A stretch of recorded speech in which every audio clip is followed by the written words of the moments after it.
Mo kí gbogbo wa tí à ń wo fídíò yìí tí fídíò tá fẹ́ wò yìí ó gùn lóòótọ́ o ṣùgbọ́n ẹni tó bá lè farabalẹ̀ wò délẹ̀ ó máa jèrè púpọ̀ nínú fídíò yìí àti pé tí ẹ bá wò délẹ̀ àbí ẹ wò débi kan àbí ẹ wò tán ẹ gbìyànjú kẹ́ share sí gbogbo ibi tí ẹ bá mọ̀ pé lè share sí nítorí pé kí ni ìmọ̀ tó wà ń bẹ̀ tí wọ́n nìkan bá gbé dání tó gbé sí ọpọlọ ẹ tí ó jẹ́ kí ọmọlàkejì ẹ ní nínú ìmọ̀ tó wà nínú fídíò yìí wàá máa mọ̀ lọ́kàn wípé o ṣe ohun tí ó dáa sí ilẹ̀ káàárọ̀ oòjíire. Fídíò tí à ń wò yìí ó ṣeéṣe kó dàbí fídíò tí kò wúlò àsìkò tí a fi ń wo fíìmù tí à ń wo fíìmù sinimá àsìkò yẹn kan náà lè fi wo fíìmù tó wà níbí èrè tẹ́lẹ̀ máa jẹ́ bí máa ju pé ẹ wo fíìmù sinimá 10 lọ ẹ yẹ ká tẹ̀síwájú ká wo ẹ yẹ ká kọ́kọ́ gbọ́ nǹkan tí olóyè TOLULASE sọ lénìí. Àwọn tó fi fáwọn ti kọ́ alifábẹ́ẹ̀tì yìí lénìí. Gbogbo ẹ̀yin tí ẹ kọ́ alifábẹ́ẹ̀tì yìí lénìí a fẹ́ sọ fún gbogbo wa ní bí ìbàyẹ̀ tí a mọ̀ wípé a ti kọ́ ẹ̀kọ́ alifábẹ́ẹ̀tì lénìí. Alifábẹ́ẹ̀tì Oduduwa ó yàtọ̀ sí àwọn alifábẹ́ẹ̀tì tó wà ní tàtí ń lò tẹ́lẹ̀. Ó dẹ̀ jẹ́ alifábẹ́ẹ̀tì àkọ́kọ́ ní àgbáyé. Ó dẹ̀ tún jẹ́ alifábẹ́ẹ̀tì ọ̀yọ̀kan tuntun tó ń sọ̀rọ̀ ní àgbáyé.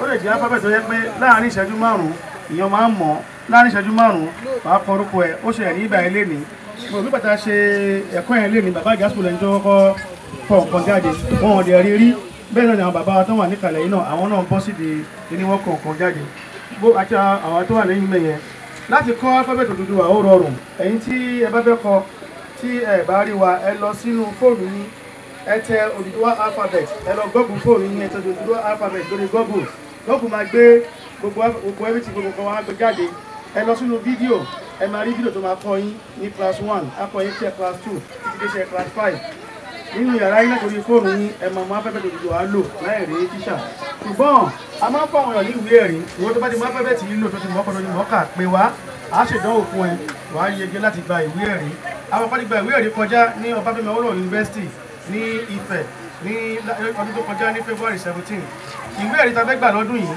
a fẹ́ gbà ní ìfọdúnkọ̀ bẹ̀rẹ̀ ní Cotonou ní on the 11 November 2023 yìí Ọlọ́run á ṣe gbogbo ẹ̀yin tí ẹ kọ́ ẹ̀kọ́ lẹ́nìí ẹ mọ̀ àlànà àwọn tó máa gba ìwé ẹ̀rí yìí official ìwé ẹ̀rí tí ẹ máa gbà pé ẹ ti mọ̀ọ́kọ̀ ẹ ti mọ̀ọ́kà gbogbo ẹ̀yin tí bá ti mọ̀ọ́kọ̀ tí bá ti mọ̀ọ́kà nọ́mbà tó wà lára ohun tí ẹ bá ti rí nínú YouTube yín àbí lórí ìwé ta fún yín ẹ pè wá pé ti mọ̀ọ́kọ̀ ti mọ̀ọ́kà a máa fi sínú class 5 tí ẹ máa ti ṣe ìdánwò a máa fi yege láti gba ìwé ẹ̀rí àti kábíyèsí o ẹlẹ́kẹ̀jì tá a fẹ́ bá yín sọ ni pé ìlú Simawa ẹ̀yẹ ká kí wa kú oríire tá bá sọ̀rọ̀ nípa alifábẹ́ẹ̀tì Oduduwa ó ṣẹ̀ṣẹ̀ jáde ni o ó ti sọnù láti ìgbà tó Oduduwa ti fọ́ ó wá jáde ní 2011 àwọn abẹ̀ tí ní ṣiṣẹ́ lórí ẹ̀ ní 2016 ìlú Simawa yìí kábíyèsí wa fàdéṣe wa ti Simawa àwọn ní ẹni àkọ́kọ́ tó gbárùkù ti alifábẹ́ẹ̀tì yìí tí a fi ṣe kàlẹ́ndà àkọ́kọ́ ní 2016 kábíyèsí fàdéṣe wa ni wọ́n fowó kalẹ̀ tàbí ṣe tó fi di ohun tí ayé wa mọ̀ lénìí tẹ́ bá wọnú ibi tá a ti lọ kọ́ ẹ̀kọ́ yẹn ẹ máa rí pé kàlẹ́ndà 2017 ló wà ń bẹ̀ ìyẹn ti fi hàn pé bàbá wa ti wà ń di alifábẹ́ẹ̀tì Oduduwa yìí láti bẹ̀rẹ̀ sí ní kọ́ tó a kí ìlú Simawa ètò ẹ̀yàn ọ̀dẹ̀ nípa títí láéláé wípé ìlú Simawa láti kọ́kọ́ kọ́ alifábẹ́ẹ̀tì Oduduwa yìí tí wọ́n fi mọ́kà ní Nàìjíríà yìí lóye jẹ́ nìyẹn ẹ ṣé o.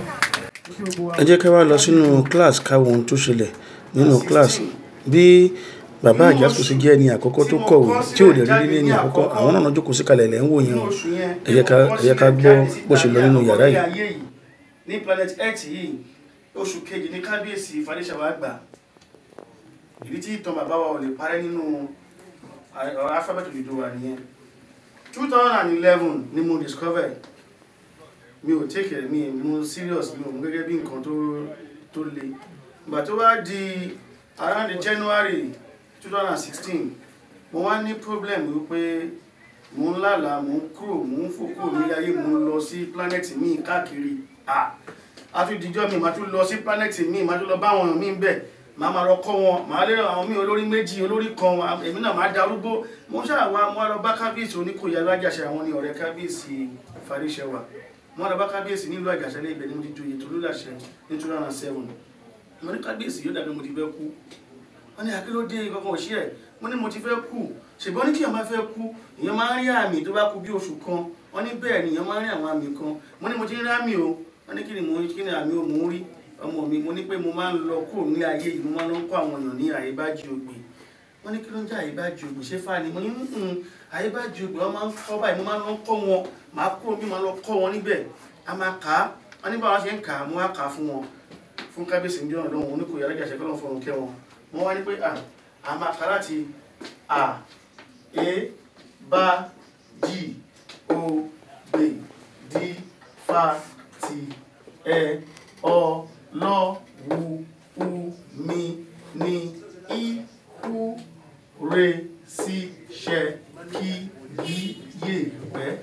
Kábíyèsí ní tí mo kà yìí ṣé mo lè kọ́ wọ́n ní àyè tí mo kà tí mo máa fi ń kọ́ ní gbogbo ìgbà mi ṣe nílé kọ́ nígbà kọ́ sílẹ̀ ṣé bí mo ṣe kọ́ yìí náà ni mo ṣe kọ́ níjọ́ ọlọ́run sínú ìwé funfun báyìí fún kábíyèsí. Àwọn ní pé tí mo kọ́ yìí ṣé mo tún lè tún kọ́ mo tún wá tún kọ́ kábíyèsí ní pé tó lè fi kọ́ kábíyèsí alájàṣẹ́ wọ́n ní àkíní ẹ̀ ń sọ ìyá ní nǹkan tí mo máa ń lọ ń pa àwọn èèyàn lójoojúmọ́ fún nǹkan bí oṣù bíi méjì ni àní mo fẹ́ lọ kú nìyẹn o ẹ bá mi sọ fún àwọn ọmọ mi nǹkan bá báyìí mo wá sọ àṣírí kan fún wọn ní àyè tó sọ yìí ò fẹ́ kú kọ́ padà wá níjọ́ míì mo wá padà lọ ní on the 14 11 February 2016 ni mo wá padà lọ lọ́dún 14 mo wá tún wá kọ́ the same thing àwọn ní alphabet ni mo ní kí ló ń jẹ́ alphabet wọ́n ní alphabet ní ètò Odùduwà fi ń kọ̀wé bàbá wa Odùduwà máa ń kọ̀wé agbọ́ àmọ́ kò sí proof ló bá tá a fi lè sọ proof lélẹ́yìí o lọ́wọ́ di pé kí n bẹ̀rẹ̀ sí ní kọ́ àwọn èèyàn káàkiri àti ìgbà yẹn ni mo ti bẹ̀rẹ̀ sí ní kọ́ àwọn èèyàn kí mo sáré wá bá bàbá Gbẹ́ngà Tónúgà ní the following week or 2 weeks ni wọ́n bá wọn bàbá wa lẹ́ni àkọ́kọ́ tó mú 50,000 naira sílẹ̀ nígbà yẹn 2007 ní pé kí n lọ fi ṣe kàlẹ́ndà mo wáyé kàlẹ́ndà 2016 jáde ní táìmù yẹn ìdí tí ìtàn Simawa ò lè parí nínú ìtàn Alphabet Oduduwa nìyẹn ẹ jẹ́ ká kí bàbá wa Gbẹ́ngà Tónúgà. nísìnyí alphabet ẹ̀ ń wò yìí ó rọrùn láti lò fi kọ̀ọ̀kan kò sí bí wọ́n ṣe dàgbà tó láyé yìí ló dàgbà ṣùgbọ́n ò lè kọ́rúkọ ara ẹ nínú kíláàsì yìí a máa rí nínú wa tó máa kọ́rúkọ ara ẹ nísìnyí ọ̀rọ̀ alphabet yìí ó lè dàbí májíkò but ibi tó bá fi rọrùn fún wa ni ṣáyé bó ṣe wà yìí sí a ni e ni b ni j ni o lásán ni D ni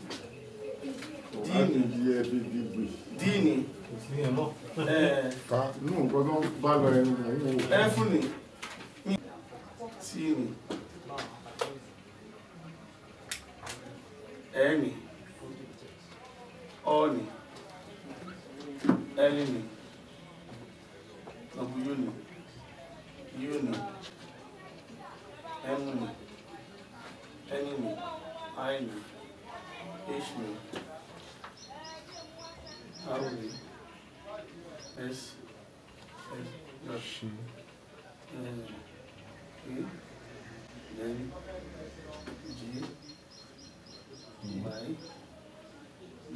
I ẹ̀rí sí tí a bá wá iṣẹ́ ya máa ní pé ẹnìkàlùkù ti mọ èyí tí ó jẹ́ ní tó fi rọrùn láti fi kọ́ àwọn èèyàn nìyẹn wípé tí ẹ bá wo bó ṣe wà yìí ẹ̀kọ́ kan wà ní alphabet yìí lẹ́yìn tí ẹ pé o bá fẹ́ kọ bàbá tó bá ti kọ B-A-B-A ṣe wọ́n pé ẹ máa kọ́ bẹ́ ṣe kọ́ náà ní bẹ́ ṣe ń kọ́ tẹ́lẹ̀ náà ṣe máa kọ́ ikọ̀ wà fẹ́ yàpá ìkọ̀ fẹ́ padà alphabet ló fẹ́ yí padà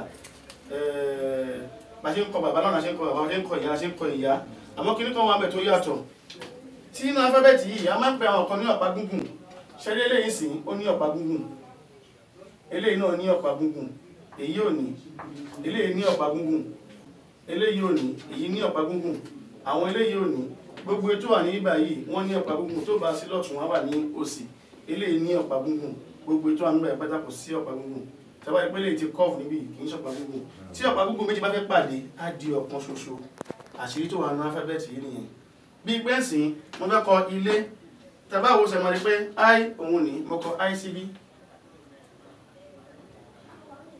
mo fẹ́ kọ L tàbá wa L ẹ̀mọ́ ni pé L ní tí a bá kọ L yẹn báyìí ẹ̀pẹ́ àwọn míì a fẹ́ kọ báyìí mí ìwé ẹ̀kọ́ yẹ kó rí bẹ́ẹ̀ eléyìí sí ó wrong ibi tí a ti sọ pé tọ́ba gúngun bá pàdé á di ọ̀kan ṣoṣo òun nìyẹn èyí tó right ní tí a bá kọ báyìí I a máa fi báyìí sí ọ̀pá gúngun eléyìí òun ló máa parí ti eléyìí àjùkọ ilé nìyẹn tí ẹ bá wo àwọn nǹkan tí a kọ síbí tí ẹ bá wo gbogbo tó wà báyìí tó wà ń bí báyìí takọ yìí a sọ pé Odùduwà ni ó lo kíkọlẹ̀ yìí kẹ́yìn tí ó sì fi kọ ìwé sílẹ̀ ẹ̀rí òun la kọ sí báyìí fún àwọn èèyàn now àwọn èèyàn máa ń bèèrè pé bó ló fi kọ ìwé sí Odùduwà gangan fún ara rẹ̀ ní bó fi kọ ìwé sí alphabet ẹ̀ ń wò yìí aláàkọ́ òun nìkan ni alphabet àkọ́kọ́ tó ń sọ̀rọ̀ ní àgbáyé nínú gbogbo alphabet tó wà lágbàáyé kò sí tó sọ̀rọ̀ rí èyí ni àkọ́kọ́ tó ń sọ̀rọ̀ òun dẹ̀ ní alphabet àkọ́kọ́ ní àgbáyé àwọn èèyàn máa ní pé irọ́ ni nísìnyí àti wá rí ní ọdún tó kọjá ẹmọ bọ́ọ̀lá mọ́ òkè ìdànrè tán kọ unreadable letter sí tàbára síbi ẹmọ ní pé unreadable letter ọdún tó kọjá láti kà á ohun tó fi kọ́ ni tẹ́bá wá wo ọdún tó kọ kíní yẹn àti àwọn ẹ̀dá tó kọ kíní yẹn more than 10,000 years ago ìyẹn ni pé before Adam ni wọ́n ti lo alphabet yìí ìyẹn ló fi jẹ́ the first alphabet on earth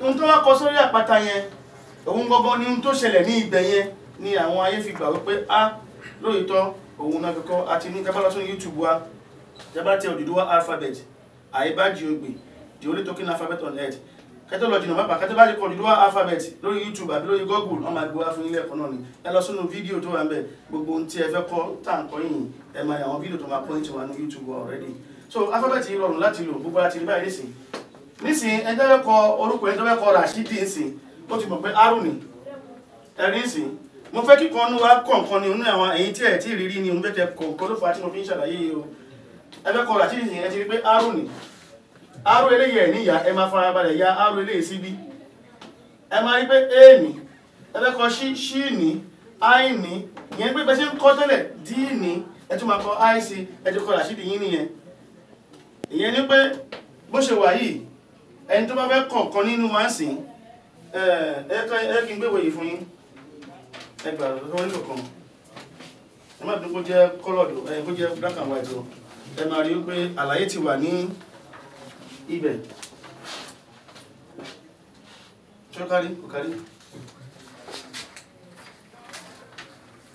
wọ́n kò fi bẹ́ẹ̀ pọ̀ torí kí wọ́n mẹ́ ìlú bí tàbí ìlú kan lọ so ní ọwọ́ ọ̀tún ìyẹn ní pé kìí ṣe láti ọwọ́ òsì tàbí ń kọ̀wé tẹ́lẹ̀ ẹ̀tì rẹ́sì ìyàtọ̀ tuntun máa ń bẹ̀rẹ̀ sí ti ábílí a ní pé kíkọ́ lẹ̀ yìí máa ń bẹ̀rẹ̀ láti ọwọ́ ọ̀tún bí ọwọ́ náà bí Kùránì bí Ifá àti ń tẹ Ifá kí Kùránì tó dé àní ọwọ́ ọ̀tún rẹ̀ láti ń tẹ Ifá àtẹ Ifá láti ọwọ́ òsì ìjọba fẹ́ sọ ń sìn àwọn tó ń kọ lọ́rẹ́ bá wá wọ́n tọ bí a ṣe ń tọ Ifá náà ti mú bí Ifá ni gbogbo àwọn tó ti ń kọ alphabet wọn láti ọwọ́ ọ̀tún wọ́n kọ bí a ṣe ń tẹ Ifá ni àtọwọ́ tó ti ń tẹ Ifá ẹ ti rí sìn now tẹ bá wọn dakọ sí báyìí ẹ̀yin tẹ mú kámẹ́rà dání kò fi wọn àdámọ́ ní pé kíkọ́lẹ̀ ohùn yìí máa ń bẹ̀rẹ̀ láti ọwọ́ ọ̀tún bí a ṣe ń kọ èdè Yorùbá pẹ̀lú ábídí òyìnbó sẹ́yìn náà social media láàrin ọ̀sẹ̀ kan ẹ máa ha sórí now ṣe pé a ní pé the only talking alphabet on earth àbí ṣe bá wà ní pé ó sọ ọ̀rọ̀ mẹ́rin ọ̀sán alphabet tó sọ̀rọ̀ wọn lágbàáyé ó sọ pé a e ẹni ṣe báyìí a e a e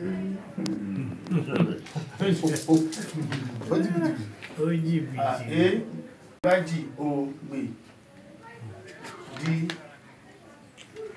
fa ti ṣe kí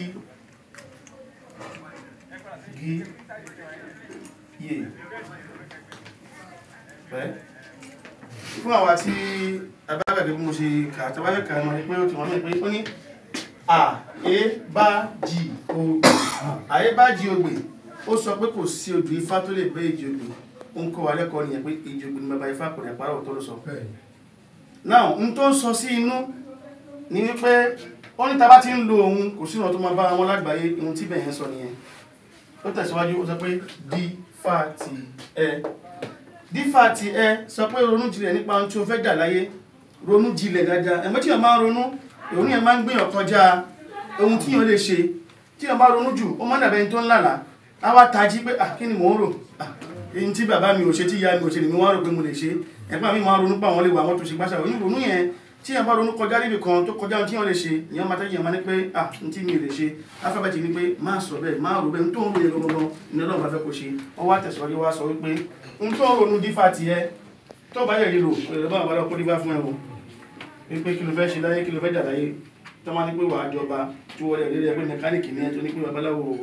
kò jánà ó jánà nítorí lórí yẹn nítorí pé n tá Alphabet ń sọ fún wa fi hàn pé n tó ń ronú dípò àti ẹ̀tọ́ rẹ̀ bẹ́ẹ̀ impossible yẹn Alphabet ní pé ó possible ó tẹ̀síwájú wáyé pé ọ lọ wu mi ni i ku re si ṣẹ ó ní ọlọ́run mi ló máa húre sí n tó ń ronú dípò àti ẹ̀ tó máa ṣẹ ẹgbọ́n tó sọ ó ní ọlọ́run mi ìyẹn pé ó fi hàn wá pé ọlọ́run ọba ló ń húre sí gbogbo nǹkan àwọn míì wà tó máa ń kórìíra Alphabet yìí nítorí pé ó sọ pé Aebajiogbe dífà tiẹ̀ àwọn míì wà tó máa ń kórìíra pé àánú àwọn fẹ́ ṣe ìwọ tó bá kórìíra rẹ̀ nítorí pé ó sọ pé Aebajiogbe ó sọ pé dífà tiẹ̀ ó wá sọ pé ò láìkẹ̀ ṣé ò lè láìkẹ̀ nítorí pé ó sọ pé ọlọ́run ló máa húre sí gbogbo nǹkan tó máa ṣe ni ònóògùn ló máa húre sí nǹkan tó fẹ́ ṣe o kò sọ pé Odùduwà ló fẹ́ húre sí o kò ní pọ̀ bàtà ló fẹ́ húre sí o ó ní ọlọ́run bàtà ń sin inú ẹ̀sìn méjèèjì yẹn ọlọ́run ló máa húre sí ohun tá à ń ronú dífà tiẹ̀ tó máa ṣe ẹ̀rí nǹkan tó sọ náà yẹn ó wá fàdúrà payọ ní pé kí yíyẹ̀pẹ̀ tó ń sọ ní pé kí àwọn ẹ̀dá ká máa pé láyé kí àìsàn tó sì lé pé máa pa wá pàápàá jùlọ àwọn ọmọ tó náà bá rán wá sílẹ̀ káàrọ̀ òjìrè kan wá sí nǹkan mèremère nǹkan táwọn òyìnbó ń ṣe yẹn ọlọ́run ti rú àwọn kan wá sílẹ̀ káàrọ̀ òjìrè kan wá ṣe but fúdí kan àti díkejì wọ́n ń padà wọ́n ń dá wọn padà àdúrà yìí ti dúró fún wọn gbogbo àwọn ọmọ ẹ̀wẹ́ tẹ̀ ń rí yẹn tí wọ́n ti ìdẹ́sẹ̀ lọ́rùn yẹn iye ìgbà tí wọ́n ti ń ka Alphabet yìí àwọn ọ̀rọ̀ bẹ́ẹ̀ wọ́n ka Alphabet ni wọ́n ti ń gbé agbára wọnú Aebajiogbe wọ́n ti ń gbé agbára wọnú dífà tiẹ̀ wọ́n lè ti gbé agbára wọnú nínú pé ọlọ́run ló máa húre tó máa ṣe wọ́n ti ń ṣàdúrà fúnra wọn already then wọ́n lè ti ṣàdúrà fún àwọn àkàndá ọmọ tó fẹ́ sọ̀kalẹ̀ tó máa ṣe pọ́n mi lórí láti ara Alphabet yìí mo fi dá wa lójú wípé àwa káàrọ̀ òjìrè tá a bá ti ń lo Alphabet yìí ìrọ̀kan ò lè bá wọn lágbàáyé mọ́ nítorí pé kí ni sáyẹ̀nsì wọn ní Alphabet yìí gan fún ara ẹ̀ gbogbo wa ẹ̀yin tó wà nígbà ilé ní tí ẹ bá ti mú bẹ́rò tí ẹ kọrúkọ ara yín tẹ́lẹ̀ àwọn tó ń kọ̀ǹkọ́ lẹ́yìn tí wọ́n rí rí ẹ mọ̀ agbára ń bẹ nínú Alphabet yìí so àlàyé tí mo ní kí n ṣe fún wa nìyẹn so Alphabet Oduduwa ilé yìí èyí ni tiwa abidi yìí tí wọ́n gbé wá fún wa abidi dàpọ̀ lókè nígbà ẹ má wà máa ní pé òyìnbó ló gbé wá fún wa wọ́n gbé wá fún wa ni ó ti hàn gédéǹgbé kò ní nǹkan sọ ìtàn àwa kọ́ la ní kò ní nǹkan sọ̀tọ̀ fún wa àwa kọ́ la ní báwo ni ìran Yorùbá yẹn tó ẹwọ́n ayé tó lábẹ́ ayé láṣà àwọn alákọ̀ọ́kọ́ ń wọṣọ àwọn alákọ̀ọ́kọ́ ń rọ irin àwọn alá ní gbogbo nǹkan Alphabet náà wá ní èèwọ̀ òrìṣà a ní wọ́n bò mọ́lẹ̀ fún wa ni owó rẹ̀ ti wá jáde báyìí gbogbo àwa káàrọ̀ òjìlẹ̀ pátá ọyẹ kájìdé ká gbé kí ní ìlàrọ̀gẹ́ ṣògbé jẹ́ nìyẹn akíyẹ̀yìn bàbá wa ti ẹ̀fẹ́ tẹ wá láti ká ṣàlàyé ẹ̀kọ́ yìí fún àkábálẹ̀ rẹ̀ ni tí ó lè gbìyànjú láti kọ̀ọ̀kan nú wa inú mi bá dùn nínú àwa tí a ṣẹ̀ṣẹ̀ rí láwọ̀kọ́ ìjà ìrí ọ̀kan tó lè gbìyànjú ní wa tó lè kọ̀ọ̀kan ẹwọ́ ohun ní ohun tún ní rí àmọ́ àtú àṣírí ẹ̀ sí ibẹ̀ yẹn ló fà á tí bọ̀tí ilé ìtẹ́bá wọ ẹmà rí pé ohun kí o dájọ́ kọ mo ti fi ilé ṣe ẹ̀sáàpù fún yín ẹ̀kì bàbá ṣe ẹ̀sáàpù fún yín bàbá ní ẹjẹ́ kọ bí mo fún wá ṣọ́ọ̀kì yẹn ẹjẹ́ kọ báyìí ẹ ti mọ̀ pé ilé ìlú kàn nìyẹn ẹjọ́ kọ dí ń bọ̀ abẹ́ ẹjọ́ kọ dí mi ó tún bọ̀ wá ọlọ́pàá gúngùn ọmọdé ọ̀kan ṣo Odùduwà nísìn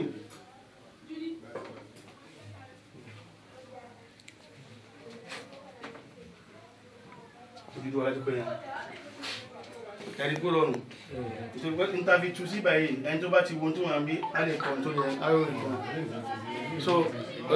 so ìjà rẹ̀ ríyàn kan tó lè gbìyànjú láti kọ̀ nǹkan báyìí bí àwọn kámẹ́rà ṣe ń kámẹ́rà báyìí tó pé ẹ̀rí láàkọ́ bàbá ṣe máa try ó jì kìtìkì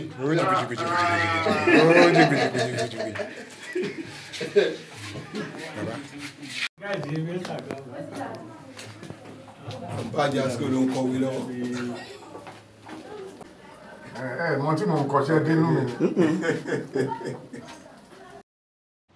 Bàbá AJASCO ni ẹni àkọ́kọ́ tí ó kọ̀wé ní ọjọ́ yìí tó sì jẹ́ ohun tó yà wá lẹ́nu ní ohun tí wọn ò rí rí ẹnìkan ò fi hàn wọ́n rí ẹ̀rọ bọ́n ṣe ń kọ́ ó ya ẹ̀mí gan lẹ́nu pé kí ló dé ṣé Aebajiogbe tún ní spiriti kan ni tó tún yàtọ̀ sí èyí tí mo mọ̀ tẹ́lẹ̀ ni spiriti tí ṣẹ́rí Aebajiogbe yìí tẹ́ bá wo nǹkan táwọn bàbá yìí ṣe ó fi hàn wípé kò ń ṣe Alphabet lásán fún ara ẹ̀ ló máa ń dára ẹwà tó dá bíbà ilé ni ẹ jẹ́ ká tẹ̀síwájú.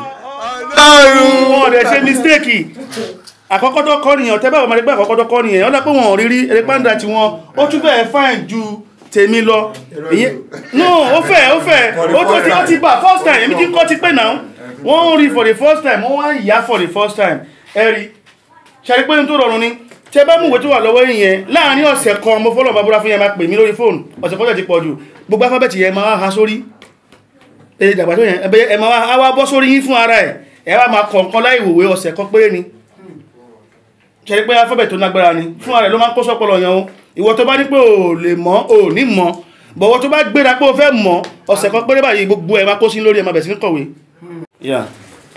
tó bá jẹ́ bó ṣe wà yìí tó bá jẹ́ pé tí a bá fẹ́ lò tí a fẹ́ polongo ẹ̀ dáadáa ibùn kó bọ́ sínú ilé ìwé tá à ń lò wò ẹ̀kọ́ inú ilé ìwé tí wọ́n fẹ́ introduce sí àwọn schools irú pé ti Yorùbá ti Odùduwà alifábẹ́ẹ̀tì èèyàn bá yí kó bẹ̀ lápá ọ̀tún so ti yé yín ìyẹn gan ló máa á jí ọpọlọ àwọn ọmọ gan tó bá fẹ́ kọ́ bó ṣe ń kọ́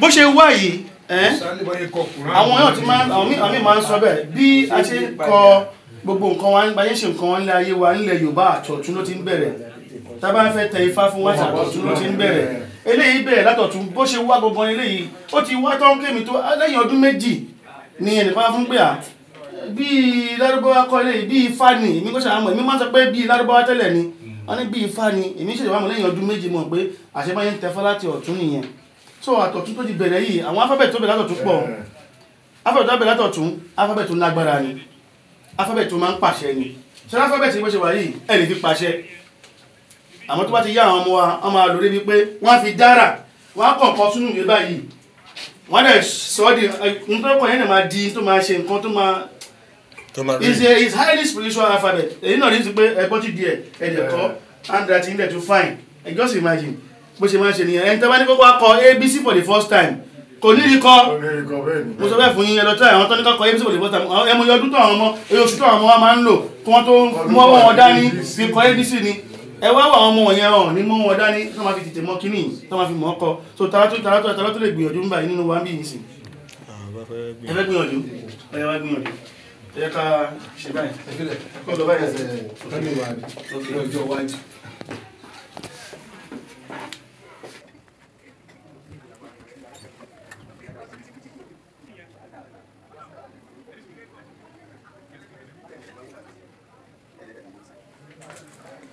ọkọ̀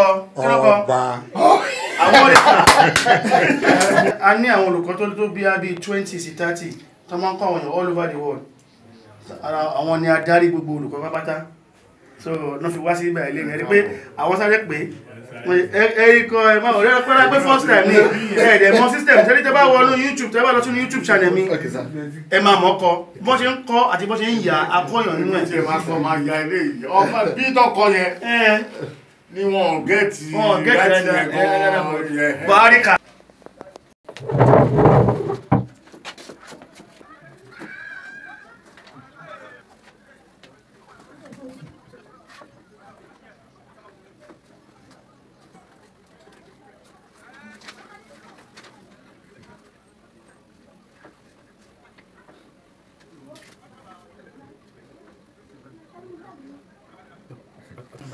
No. Ẹ ti ka ẹ wo cameraman ló sọ ọjọ́ cameraman ló ń tẹ kọ ẹni pé àwa kọ́ la sọ ń tẹ kọ nísìnyí cameraman ló sọ pé Ọ̀túnba lẹ́kọ́ ẹ pàjá fún cameraman ẹgbẹ́ cameraman ti mọ̀ nìyẹn ṣe pé knowledge tó wà fast ni science tó wà nù alphabet yìí ó kọjá science gbogbo alphabet lágbàáyé àwọn ti mọ̀ nísìnyí right now wọ́n kà ẹ̀yìn kọ́ cameraman ló kà ṣẹ́yìn ti rírí ni cameraman ò rírí náà AJASCO náà rírí náà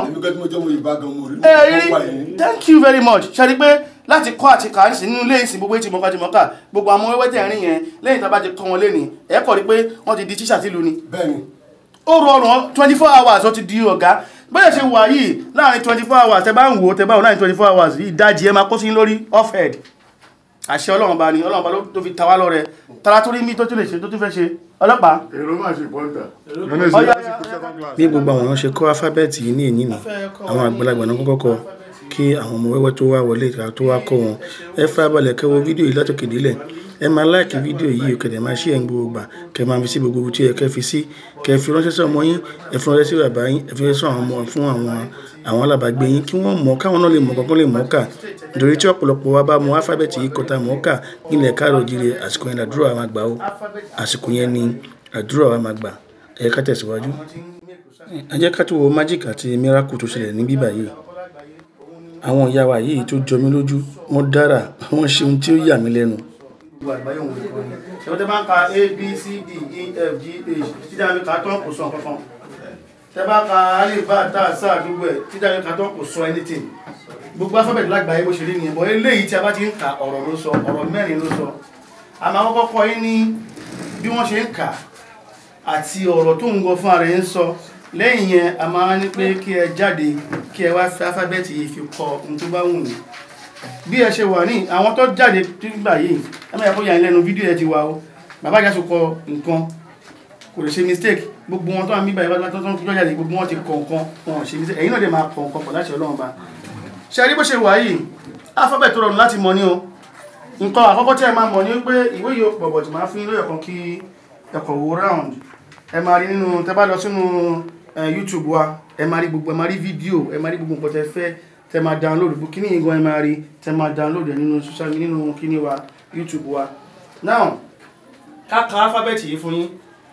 Alifábẹ́ẹ̀tì yẹn èyí tá ń lò tẹ́lẹ̀ náà ni o, ABD wa tá ń lò tẹ́lẹ̀ ni o, bá ṣe ń lo ABD wa tẹ́lẹ̀ náà ni o, àwòrán ẹ̀ ló yàtọ̀ àti ibi tí a ti ń kà ló yàtọ̀. Ṣé pé alifábẹ́ẹ̀tì ABC àti ABD ọwọ́ òsì la ti ń kọ, but eléyìí ọwọ́ ọ̀tún ni a ti ń kọ wá sí ọwọ́ òsì ń tẹ́ máa mọ̀ nìyẹn. Now ẹ ká wọ báyìí, A ẹ gbọ́dọ̀ wà lókè, A ẹ máa ká tẹ́lẹ̀ mi, A bá G O gbè D fa T ẹ ọ lọ wú mi ní I hu re sí ṣẹ kí yé pẹ́. Kíkà rẹ̀ nìyẹn. Tẹ́ bá ti rí bí a ṣe kọ sí abẹ́, ẹ máa rí pé akọ́ fi pé ní o, kò ṣiṣẹ́ R àti I o. A ti lè nú gbogbo káwàbẹ́ kọ́ wa nísìn, a máa nú kúrò kọ́ àbà ṣíwá ní ọ̀nà láti fi kọ nǹkan tó fẹ́ kọ.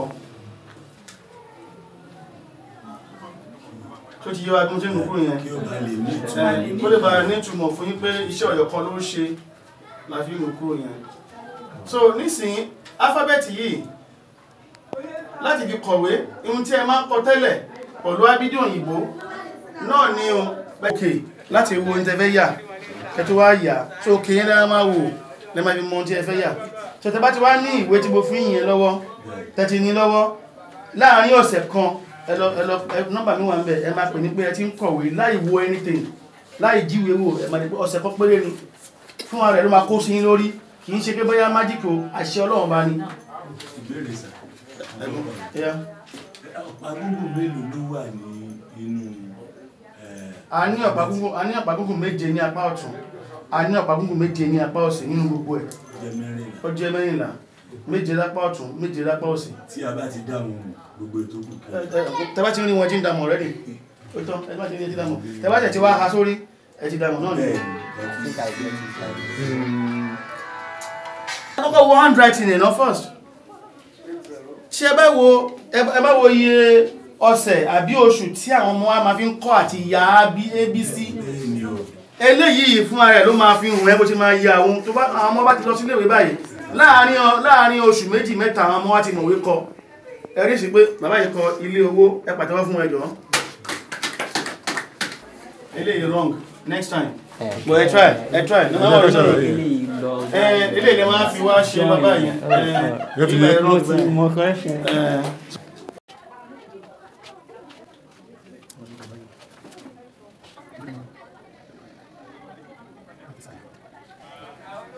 Akinoko, kí mi kà mí ẹ wo àwọn tó wà ń ta wọn ti kà yẹn àwọn kọ́ là ń kà mọ́ ẹ̀yin ní káwọ̀ ẹ̀mí kọ́ mọ́ ká ayọ̀ ọ̀nà kan yẹn pàdé fún wọn.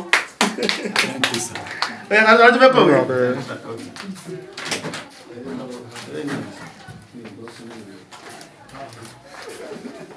ẹ wá space yìí.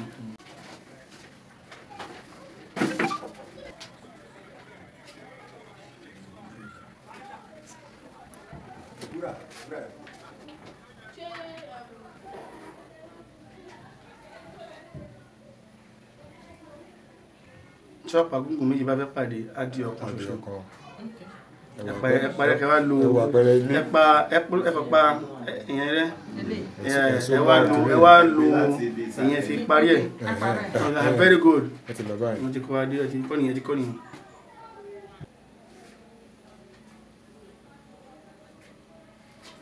ẹ̀rẹ́ lè sọ ọdún kan nínú bí ẹwọ́ ẹ̀dá wọ́n kọ́ dáadáa very fine and very clear good handwriting for the first time tàwádìí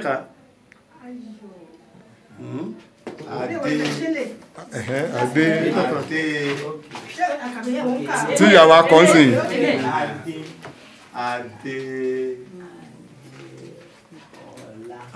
thank you ṣe rí pé a ti ń kàwé ń jí right now ìyẹn ní pé from now on anyway tẹ́ bá ti rí kíní ẹ máa kà á so tàwọn tó fẹ́ ṣe thank you ẹ rí pé ìyàwó tó gbogbo ilẹ̀ ní good handwriting for the first time tẹ́ bá wá ń tu kọ́tẹ́ ìfọ́nfọ́ handwriting yìí máa ń fine gbogbo àwọn tó máa ń kọ̀wé yìí wọ́n máa ń ní the same handwriting gbogbo àwọn tó máa ti mọ̀ ọ́ kọ handwriting nìkan kì í fine ju tẹnìkan lọ bó ṣe wà yẹn.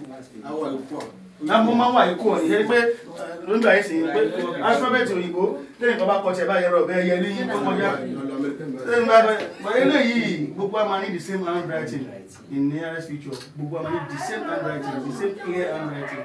Kì í bẹ́ẹ̀ ó kọ́ mi ò ní handwriting yìí mi ì rí bóyá kọ́ yọ̀yà o handwriting yìí mi ì rí ka o alifábẹ́ẹ̀tì wa ò rí bẹ́ẹ̀ láíláí tí ọmọdé bá kọ́ àgbàlagbà máa kà á.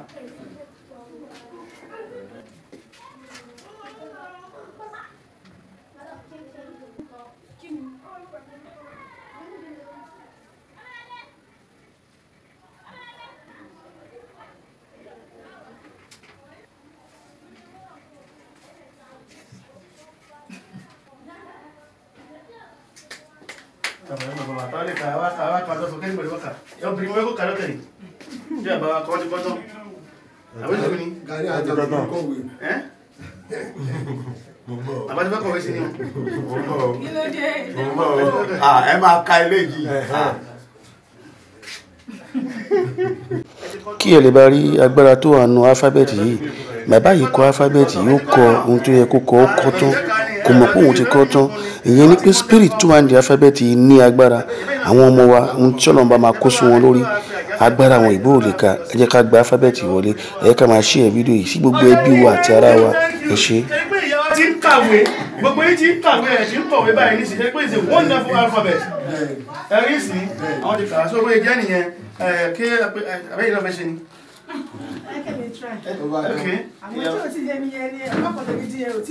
sábà ọ̀pá méjì yẹn tẹ́bá ti rí pé ẹ fẹ́ fa eré ìsìta council yìí sí ọ̀pá kúnkùn nù bàtí máa ní ìfẹ́ kọ ọ̀pá kúnkùn mi gbogbo pàdé ara wọn òun ni example tó a ṣe ń gbígbà yìí tẹ́bá ti wá dé tẹ́bá ti débẹ̀ tẹ́bá ti rí pé ẹ ti fọ ọ̀pá kúnkùn tẹ́bá rí pé èmi ìtẹ́fẹ́ kọ ó ní ọ̀pá gúngùn èyí náà máa ṣe ní dípò ní ọ̀pá gúngùn tó kọ́ ẹ máa wá fi ọ̀pá gúngùn tó wà ń bẹ̀ tẹ́lẹ̀ ẹ fi complete èyí tí ẹ fẹ́ ṣe ẹ̀dẹ́gẹ́dẹ́ ẹ̀sìn ọ̀yà ẹ fún ọ ní. tí ẹ bá wò dáadáa máa rí pé obìnrin tó bọ́ta yìí kíní yẹn kàn tí bọ́ta ni kò tẹ́tí mọ̀ pé òun lè kọ́ kò mọ̀ pé òun lè kọ́ ó ní kóun ṣáà ti try ìṣà kóun wo bá òun lè kọ́ ó dẹ̀ rí kọ́ ẹ pè wá ká wá sí ìlú yín ká wá kọ́ yín ó dá mi lójú pé ẹ ní kábàámọ̀ tàbá wá kọ́ àwọn ọmọ yín ẹ jẹ́ kó jẹ́ ìtàn wípé èmi tí mo rí alifábẹ́ẹ̀tì yìí fún ara mi ni mo wá kọ́ yín ọ̀fẹ́ ni o ibi kí tó bá pè mí sí ọ̀fẹ́ ni ẹ fẹ́ sanwó fún mi o tó bá wù yín lè fún mi lówó tí ẹ bá ní kò sí ṣòro èmi ti fẹ́ra mi sílẹ̀ láti máa fi kọ́ gbogbo àwọn èèyàn nílé ayé yìí kí èmi tó lọ torí pé kò sẹ́ni tí ò ní lọ nílé ayé yìí àmọ́ ẹ jẹ́ kó wà nínú ìtàn ìlú yín wípé èmi gangan fún ara mi TOLULASE Oguntosin tọ́lọ́run fi alifábẹ́ẹ̀tì rán wá sílé ayé ni mo wá kọ́ yín ní ìlú yín. Ó ṣe pàtàkì. Ìlú Simawa la wà báyìí. A ti kọ́ àwọn ọmọ, a ti kọ́ àwọn àgbàlagbà. Ẹ máa rí àrà táwọn ọmọ gan máa dá. Ẹ farabalẹ̀ kẹ́ wo fídíò yìí tán kẹ̀dẹ̀ máa share fún àwọn èèyàn. Ẹ máa share fún gbogbo àwọn ẹ kó káàkiri gbogbo àgbáyé. Èmi nìkan àti ìwọ nìkan a lè pín fídíò yìí kí gbogbo ayé rí. Ẹ yẹ ká máa pín fídíò yìí. Ìwọ ọmọ bóyá ṣẹṣẹ tí Ọlọ́run bá rán ẹ kó wá sí ńlá ayé òun ni pé kò kàn pín fídíò yìí. Bóyá tó bá pín fídíò yìí ṣé tí Ọlọ́run bá ní kó ṣe kó lè bá wọ gba ìdẹ̀ra. Gbogbo wa la fẹ́ wọ gba ìdẹ̀ra. Bóyá tí Ọlọ́run bá fẹ́ ká ṣe nìyẹn. Ìwọ mú fídíò yìí kó pín fídíò yìí lénìí. Ó dá mi pé Ọlọ́run máa dá ẹ láre. Ìsàlẹ̀, the last one ìsàlẹ̀. Olórí ẹ gbàdúrà fún wọn. Olórí tálọ́kà. So ẹni sì pé pọ̀nípọ̀ ṣe ń gbẹ̀rù pé ọ̀pá gúgùn yẹn nísìnyí wọ́n ti mọ̀ ń sìn. Wọn ò lè ṣe mistake mọ́ láéláé anywhere. Gbogbo ọ̀rẹ́ ti mọ̀ ń sìn nìyẹn. Kò sẹ́ni tó lè ṣe mistake mọ́. So gbogbo ayé ká pàdé fúnra wa. Next class. Ìwé tá à ń pín fún àwọn ọmọ yìí tá à ń pín fún àwọn èèyàn kọ́ ló yẹ ká pín. Ẹ tún rí pé black and white ni. Ààrò fi ṣe. Ààrẹ lè ṣe ìwé yìí fún wa rí ní Nàìjíríà o. Ta wà yìí nílẹ̀ Yorùbá láti 2016. Exercise book la máa ń pín fún àwọn èèyàn tá bá ti lọ. Gbogbo ń ti exercise book yẹn rí. Ìyẹn kankan ò ṣe fún wa ní Nàìjíríà rí o títí di èní yìí o. Àwọn méjì kan náà ṣe fún wa nílùú Ìgbò rí. Àwọn ọmọ Yorùbá méjì náà ṣe fún wa 1,000 copy. Nísìnyí 1,000 copy ti nígbà yẹn a ṣe ní 120,000 naira, 150,000 naira. 1,000 copy wéè ti di 250,000 naira nísìnyí. Kó mọ̀ wá sí yàn kan ní Nàìjíríà bí lẹ́yìn Rauf Arẹ́gbẹ́ṣọlá gómìnà ìpínlẹ̀ Ọ̀ṣun tó ṣe fún wa ní àsìkò yẹn ní 2017. Kó mọ̀ wá sí yàn kan mọ́ ní Nàìjíríà nílẹ̀ Yorùbá yìí tó máa ní pé mo ṣe ìwé yìí fún yín ẹ máa kó àwọn èèyàn. Àwọn Yorùbá yẹ ká tají. Ẹ fi fídíò yìí fi tají. Láì 2016 Olódùmarè kó wà pẹ̀lú wa. Ẹ yẹ ká wà táwọn ọmọ yìí máa dá ní bíbá ilé ni. Àwọn bàbá yín gbọ́dọ̀ wí nìyí o. Ṣé ẹ bá wọn ti kọ̀wé? Ẹ̀yin náà máa kọ̀wé. Ṣé rí alifábẹ́ẹ̀tì yìí? Ó lè dàbí nǹkan tí ẹ rírí. Òun ni wọ́n ń pè ní Aebajiogbe. Aebajiogbe. Orúkọ ẹ̀ nìyẹn. But Oduduwa alphabet ni orúkọ ẹ̀. Nígbà tí wọ́n fẹ́ lọ kọ́, tí wọ́n bá lọ sí school tí wọ́n fẹ́ lọ kọ́ alphabet Yorùbá, ẹ máa ní pé ẹ fẹ́ lọ kọ́ abidi àbí. Eléyìí ẹ máa ní pé ẹ fẹ́ lọ kọ́ Aebajiogbe. Kí ni mo wí? Aebajiogbe. Orúkọ alphabet yìí nìyẹn. Now, alphabet yìí jẹ́ alphabet tó yẹ pé àti ọ̀tún la ti ń kọ́. Àti apá ọ̀tún, tàbí mo tán pẹ̀lú apá ọ̀tún, right hand side, kí n kọ́ láti left hand side. Now, ìntàbá kọ́kọ́ kọ́ yín nìsí ni pé bí wọ́n ṣe ń kà á, na fẹ́ kọ́ yín. Tí bá ti ń kà á kẹ́ máa kà á tẹ̀lé mi. A, E, Ba, Ji, O, Be, Di, Fa, Ti, E, O, Lọ, Wu, Mi, Ni, I, Hu, Re, Si, Ṣẹ, Ki, Gi, Ye, Pẹ́. Ṣé mọ̀ pé alifábẹ́ẹ̀tì abidi 25 ni? Eléyìí náà 25 ni. Tí bẹ́ẹ̀ ṣe máa ń kọ orúkọ yín tẹ́lẹ̀ pẹ̀lú abidi òyìnbó bẹ́ẹ̀ náà lè ṣe fẹ́ kọ orúkọ yín. Gbogbo ohun tí ẹ máa ń kọ pẹ̀lú abidi òyìnbó náà ni ẹ fẹ́ fi kọ eléyìí. Ẹ fẹ́ kọ́ ẹ̀kọ́ mi. Ẹ ti mọ bó ṣe ń kọ̀wé already. Gbogbo yín mọ bó ṣe ń kọ orúkọ ara yín. Bó ṣe ń kọ orúkọ ara ẹ, ìwọ tó bá jẹ́ kí orúkọ tiẹ̀? Fatia. Tó yẹ kọ Fatia, wàá kọ kí ni? F-A-T-H-I-A. Thank you. Into spell yìí náà ló fẹ́ spell ní bíbá yìí sí. Now, ẹ yẹ ká ṣe báyìí.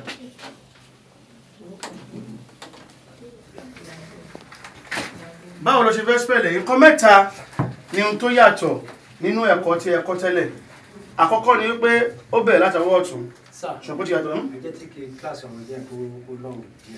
Class 1. Okay. Ṣé mọ̀ pé ebo mo bá nínú?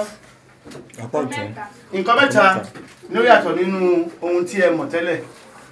Àkọ́kọ́ ni pé ó bẹ̀rẹ̀ láti ọwọ́ ọ̀tún. Èkejì ni wípé èyí tí ẹ ń kọ tẹ́lẹ̀, tẹ́ ń yà tẹ́lẹ̀, ẹ ní yà mọ́, èmi ilẹ̀ máa yà, ó di méjì. Ẹlẹ́kẹta yẹn mo ń fẹ́ kẹ́ gbé sórí yín. Tí ọ̀pá gúngùn méjì alifábẹ́ẹ̀tì yìí bá di méjì, tó bá di méjì tó bá jẹ́ méjì ó máa ń di ọ̀yọ̀ kan ṣoṣo.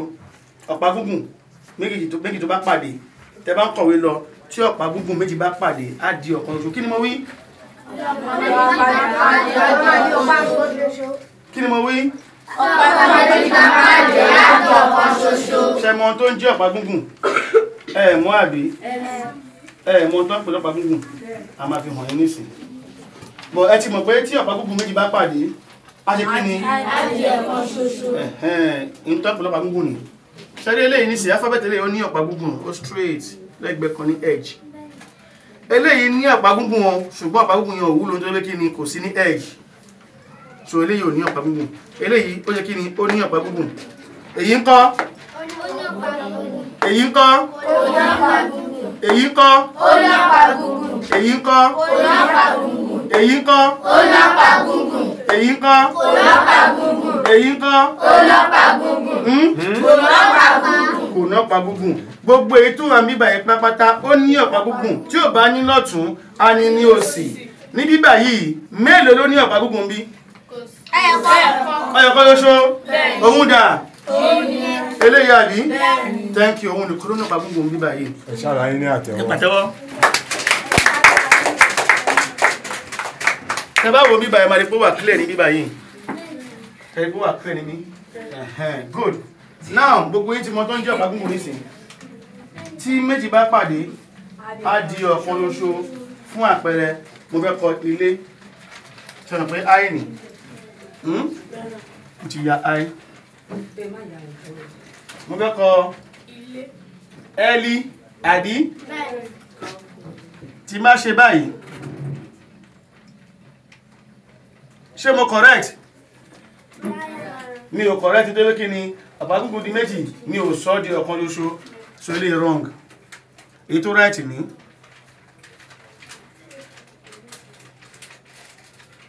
A ti fi ọ̀pá gúngùn eléyìí fi kọ eléyìí. Ẹni bẹ́ẹ̀ nísìn? Now ẹ ká kọ Oduduwa kí n kọ Oduduwa fún yín.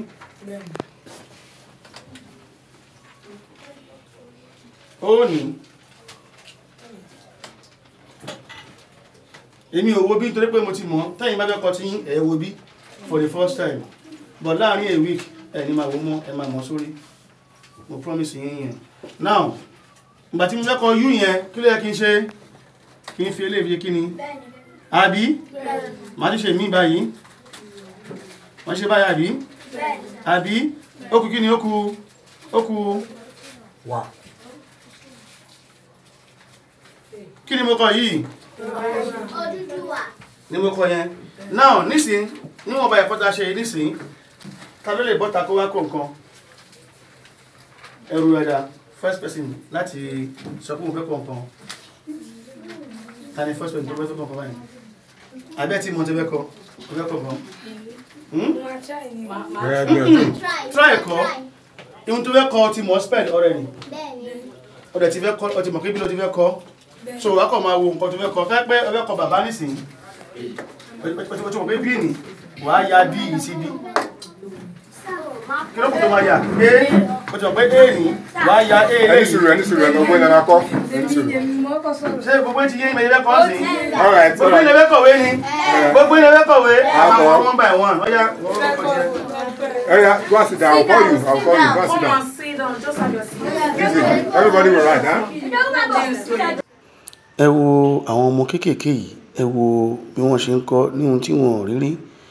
Kẹ̀tùwá wo handwriting wọn ní ọjọ́ àkọ́kọ́. Báwo ni àti kọ̀wé wọn ṣe máa wá rí, bó ṣe máa dùn, bó ṣe máa dọ́gba sí tí wọ́n bá ń kọ́ fún ọ̀sẹ̀ kan ohun tí wọ́n rí rí. Àjẹkáwa náà pè wá. Ẹ pè wá. Ẹ̀yin tí ẹ ń wò wá, ẹ pè wá ká wá sí ìlú yín. Ìlú Simawa la wà yìí ní ìpínlẹ̀ Ògùn. Ká wá sí ìlú yín, ká wá kọ́ yín.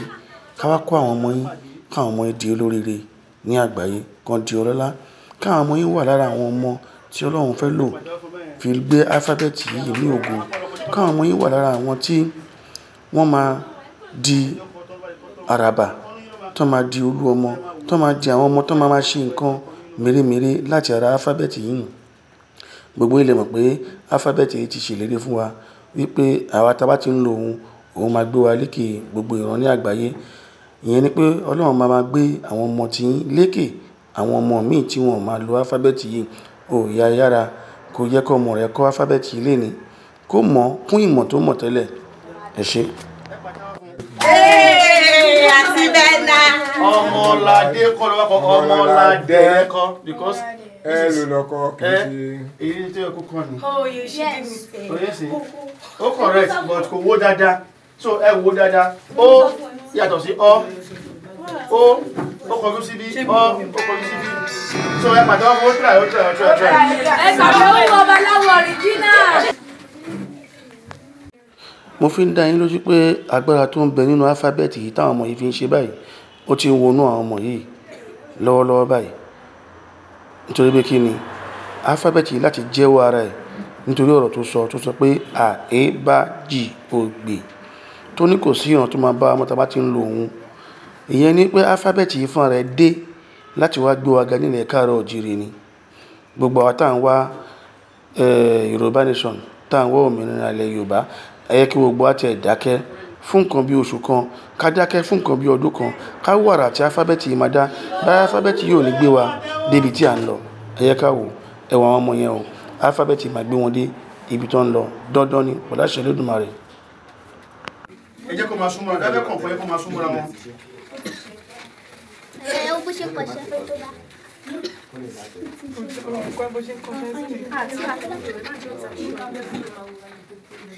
Jẹ́ kó lọ́ọ́ ìfọ́kọ̀ rẹ̀ máa rí ẹ fílẹ̀ wọ́n náà ṣe máa ní good handwriting.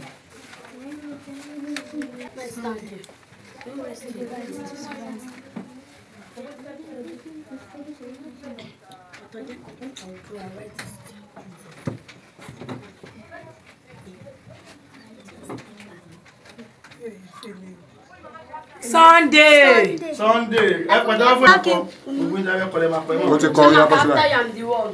After precious is mission. After Chamaka. After Sarah is it's okay. After precious is good. No. Come on, say.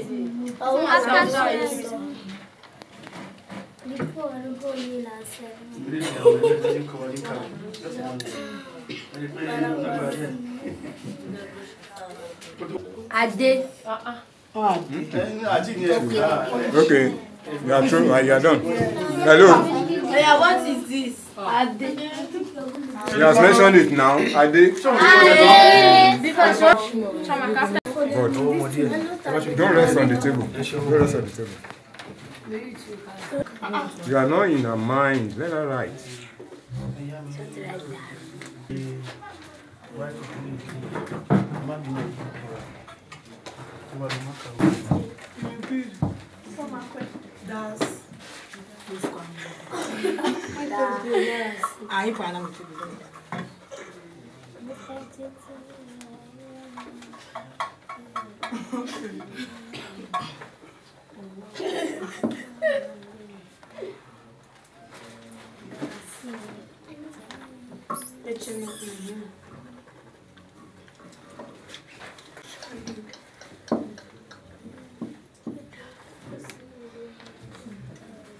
Wọ́n ní kí n fi àkókò yìí sọ fún wa pé àdéhùn kan bá alifábẹ́ẹ̀tì yìí wá o sílé ayé o.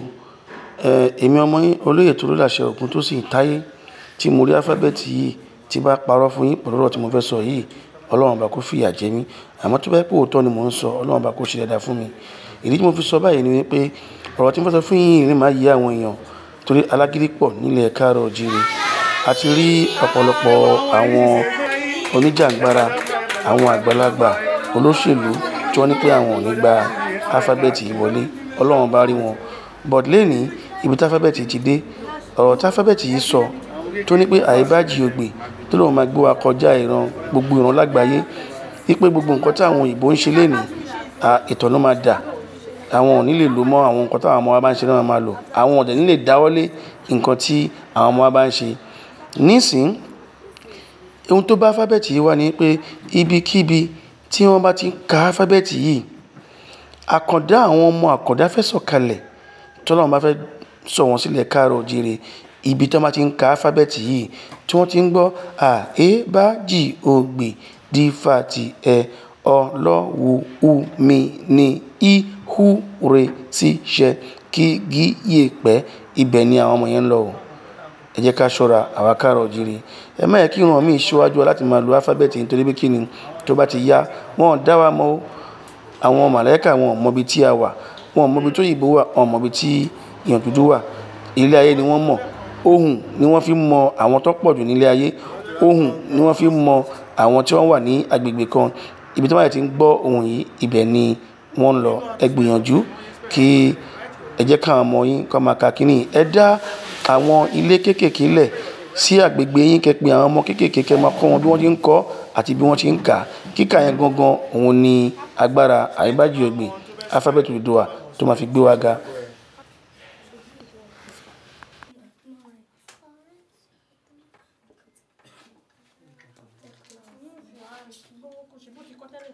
Ọ̀yá kí ni mo kọ yìí bí ti máa ti mọ ẹyin tẹ́ ẹ̀mú tó kàn jẹ́ pé tó lẹ́tí mo orúkọ wọn lẹ ṣe ń gbà. Kí ni mo kọ yìí ìsàlẹ̀ yìí ẹ wò dáadáa. Ẹ gbé fún wọn, ẹ má yẹ kó palẹ̀ rẹ. Ẹ gbé fún wọn. Ẹ wò dáadáa. Kí ni mo kọ? Ojo. Ojo. Clean it. Clean it. Oh, Tayo. Tayo. Ẹ lè pé nǹkan tó rọrùn ni. I should be Julia after Sarah now. What's the next thing after this? No, after àwọn ilé wọn ìtọ́ máa ti ṣe tán, àwọn set mi àwọn ilé. Ṣé àwọn míì tí ń bọ̀ ni? Tí a lè sọ́pọ̀ àwọn ilé ìtọ́ máa ṣe tán, wọ́n á padà wá máa ṣe practice wọ́n fẹ́ra wọn. Táwọn míì bá ti ń bọ̀, àwọn tí ń pọ̀ wẹ́sẹ̀ rẹ̀ náà, àtẹ̀kọ́ wọn, àtẹ̀wòlẹ̀ kọ́ àwọn. Àmọ́ tó pàgúngùn méjì bá wá o, tí ilé ní pàgúngùn méjì o. Tí ilé ní pàgúngùn méjì o. Tí ilé ní pàgúngùn méjì.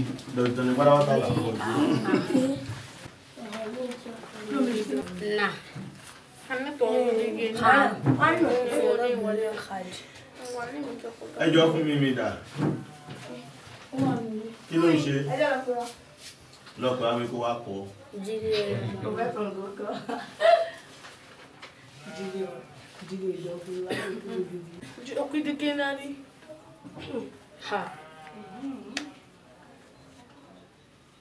Juliana. Ẹ pàtẹ́wọ́ fún gbogbo ẹni tí mọ̀wé kọ́ ẹ ti mọ̀wé kà o. Kẹ́ máa ṣe practice lókù o. Ìwé ta fún yín, ẹ lọ ṣe photocopy ìwé ta fún yín kí gbogbo yín lọ́wọ́. Kẹ́ lè bá máa practice kí yára sí ilé máa já. Tí ẹ bá délé ẹ sọ fún àwọn parents yín wípé kí wọ́n Google. Tí ẹ bá délé ẹ sọ fún àwọn parents yín pé ẹ máa gbọ́ mi ẹ sọ fún àwọn parents yín pé kí wọ́n Google Oduduwa Alphabet lórí fóònù wọn. Tí wọ́n bá ti Google rẹ̀ kọ́ lọ sórí YouTube, kọ́ lọ sínú fídíò yẹn, kọ́ lọ sórí YouTube channel, kọ́ subscribe. So from that YouTube channel you will learn more. In our class, nínú class wa a ní class 1, class 2, class 3, class 4, class 5. So iṣẹ́ class 1 ẹ máa rí nínú YouTube, iṣẹ́ class 2 ẹ máa rí nínú YouTube, iṣẹ́ class 3 ẹ máa rí nínú YouTube, class 4, 5 ẹ máa rí nínú YouTube. So ẹ sọ fún àwọn parents yín pé kí wọ́n download àwọn fídíò yẹn fún yín kí ẹ máa play ẹ̀ àbí kọ́ máa play ẹ̀ fún yín. Ẹ̀yin tẹ́ bá ti gbàgbé gbogbo àwọn kíní wọ̀nyí ta fún yín gbogbo wà nínú YouTube. Tẹ́ bá lọ sí image ẹ máa rí image, tẹ́ bá lọ sí video ẹ máa rí video. Òun ti kọ ayọ̀ ntí ẹ̀ kí ló kọ? Ayọ̀. Gbogbo yín ti mọ̀wé kọ àbẹ́ mọ̀wé kọ? Ẹ ti mọ̀wé kà. So where is the cover?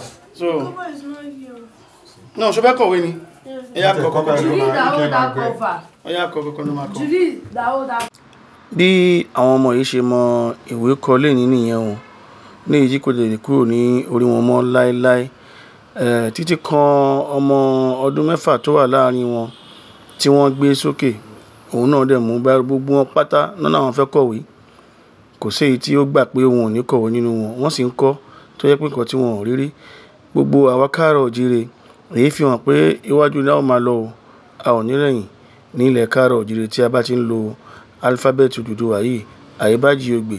Ẹ jọ̀wọ́ ẹ kàn sí wa ní orí ẹ̀rọ ìbánisọ̀rọ̀ wa 08037119973.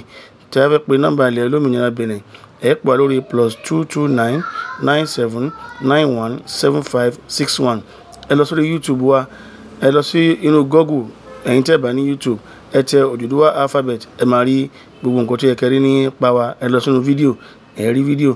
tẹ́ bá dáhùn fídíò rẹpẹtẹ ẹ lọ sísàlẹ̀ ẹ máa rí fídíò tí ó ń kọ́ wa ní ẹ̀kọ́ class 1 2 3 4 5 gbogbo àwọn tó máa ti kọ́ ẹ̀kọ́ yìí gbogbo yín tó bá ti kọ́ ẹ̀kọ́ yìí pátá ẹ jọ̀wọ́ ẹ kàn sí wa pé ẹ ti kọ́ ẹ ti mọ̀ kọ́ ẹ ti mọ̀ kà láti lè ṣe ètò bí ẹ ṣe máa gba ìwé ẹ̀rí gbogbo yín tí ẹ bá gba inú class 1 wa bá ti máa ń kọ́ àwọn èèyàn àgbéǹgbà inú class 1 class tó bá yẹ kẹ́ gbé kí ẹ gbà àgbéǹgbà náà class yẹn tá a máa fi pé dájú ẹ mọ̀ kọ́ ẹ mọ̀ kà á sì fi yín sí yàrá tí ẹ ó ti gba ìwé ẹ̀rí níkẹyìn ìwé ẹ̀rí tí a fẹ́ gbà lọ́dún yìí November 11 2023 ìyẹn ni pé ọjọ́ kọkànlá oṣù kọkànlá ọdún tí a wà yìí ni a fẹ́ gba ìwé ẹ̀rí ní ilẹ̀ olómìnira Benin ní àjàṣà ilé inú mi á dùn tẹ́yìn tẹ́ ń gbóhùn mi yìí tẹ́ bá yìí darapọ̀ mọ́ àwa tá a máa gba ìwé ẹ̀rí bẹ́ẹ̀ sì ni a ní ètò fún excursion ìwé ẹ̀rí ní kọ́kọ́ làwọn èèyàn fẹ́ gbà a ní láti lọ sí gbogbo ibi tí àwọn nǹkan ńlá láti ṣẹlẹ̀ ní ilẹ̀ olómìnira Benin gbọ́dọ̀ ẹ̀wọ̀n tá à ń wí nìyẹn o kọ́mọ yìí kọ̀wé tán kábìrì pé ọmọ náà lóyún. ẹ wo àsùnmọ̀ ẹ wo èjì ọmọ yìí how old are you 6 ó dẹ̀ nǹkan ó dẹ̀ tó bá ń fún ní kíní ó máa gbó ẹ tó wà lára ẹ̀dí kọjá kó fi lè kọ àdúpẹ́ Ọlọ́run.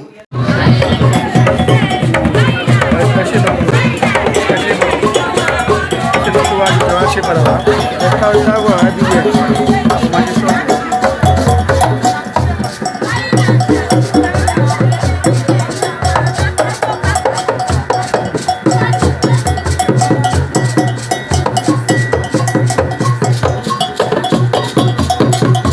kí bàbá wa ọba Gbénga Ṣónúgà Fadéṣẹwà ti ìlú Simawa tí wọ́n pè wá láti wá kọ́ àwọn ọmọ wọn ní ẹ̀kọ́ yìí gbogbo ọba tó wà nílẹ̀ káàrọ̀ òjìrè tẹ́yìn náà bá dẹ̀ ṣe bí bàbá yìí kò bá ti dájú ẹ pè wá àjẹ́ yín pé ká wá kọ́ àwọn èèyàn yín ká wá kọ́ àwọn ọmọ yín oore ńlá ló jẹ́ òun ni á jẹ́ fún àwọn ọmọ yín torí pé wọ́n á ní ìmọ̀ fi kún ìmọ̀ bó tẹ̀ wulẹ̀ jẹ́ kí bóyá ẹ máa rò ó kó bóyá wọn kò ní wúlò fún wọn ń jẹ́ kí mọ̀ pé á wá wúlò fún wọn ní ọjọ́ iwájú ẹ ṣé o a kí gbogbo ládéládé o a kí gbogbo ẹ̀yin tẹ́ ń wo àwòrán yìí wípé àlàáfíà àti ìkẹ́lọ́hun kó máa jẹ́ ti gbogbo wa kábíyèsí o kábíyèsí o.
ẹ jẹ́ ká gbọ́ ọ̀rọ̀ díẹ̀ láti ẹnu bàbá wa Fadéṣẹwà tìlú Simawa ọba Gbénga Ṣónúgà.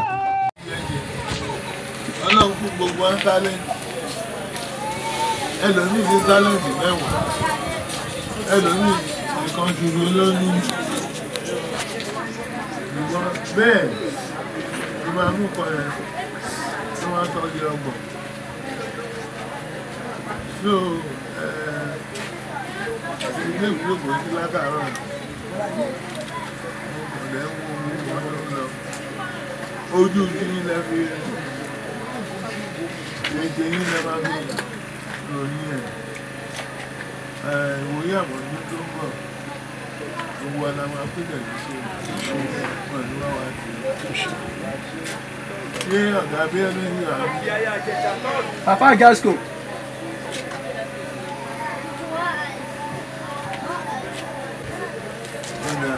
Ọlọ́jọ́ kìí tẹ́lẹ̀ yìí.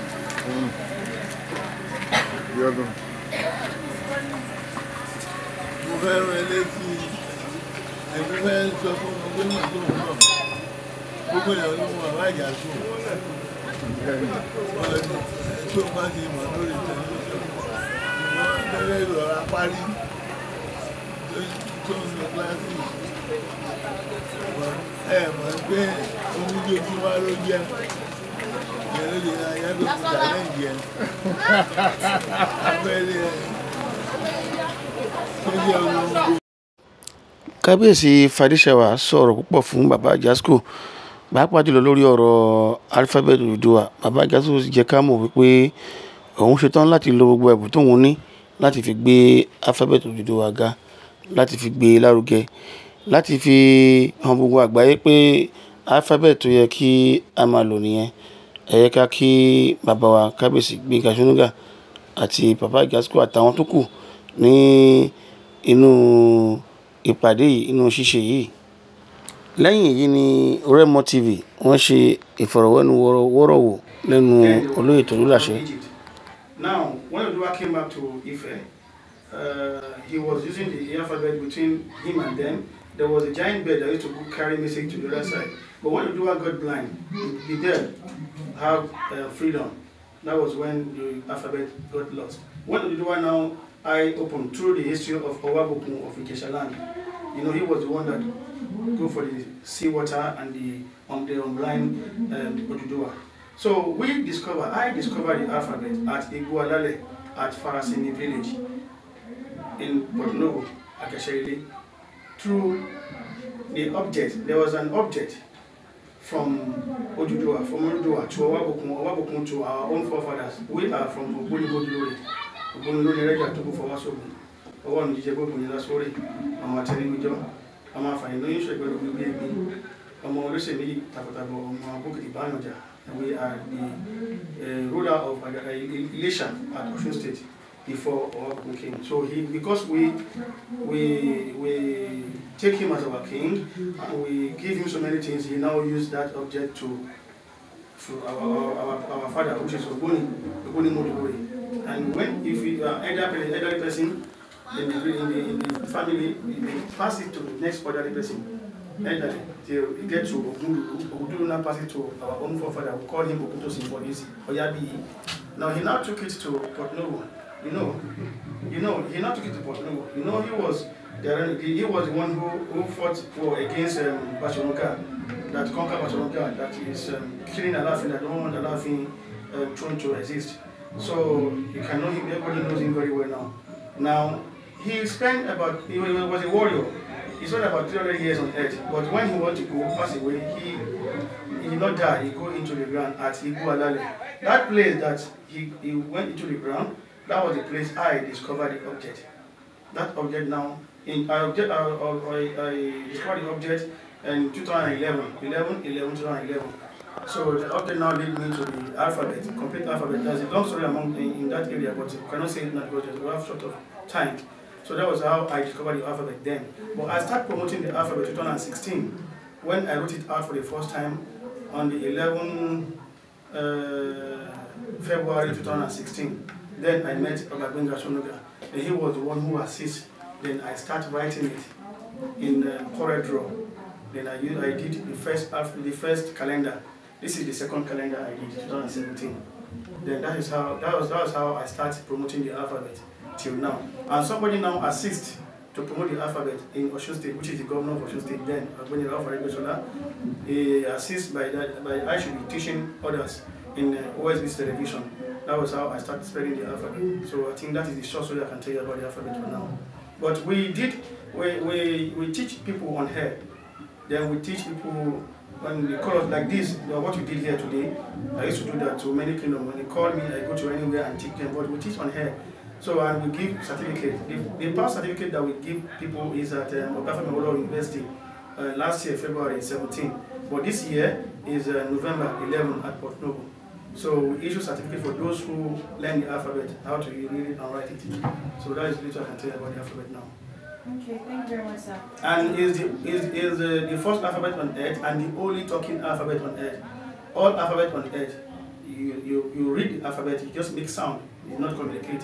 But this Oduduwa alphabet communicates in our language. If you permit me to read the alphabet, I'll read the alphabet and tell you what the alphabet is saying. I should read the alphabet? Yes. Okay. As you can see the alphabet here. You see it there, but here you can see each alphabet. on it. If you cannot know this, what this is saying, you cannot do here. So this is A. The alphabet is from right. We write from right, not from left. Like Ifa, you know, Ifa start from right. If you are studying Ifa, we start from right. But if you say we start from right because of Arabic start from right. No, they start from right because Ifa start from right. So now this is A, Ba, G, O, D, G, Fa, T, E, O, Lo, U, U, Mi, I, U, Re, Si, She, Ki, I, Ye.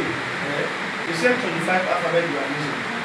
So, and the same way you are using the old alphabet, the one white man borrow us. The same way you use it. The way you are writing your name, the same way you are going to write your name. If you want to write Baba now, this is B, A, B, A. When you want to write, you just draw this and write this. Draw this and draw this, draw this. That is just how to use the alphabet. But there's one thing about the alphabet. You need to learn three things before writing the alphabet. First thing you need to learn is the alphabet is from right. That is the first thing you need to know. Second, that you need to know, you are not going to draw this, you are going to draw this. Second thing. Then the third one you need to know, when two straight lines are coming together, it becomes one straight line.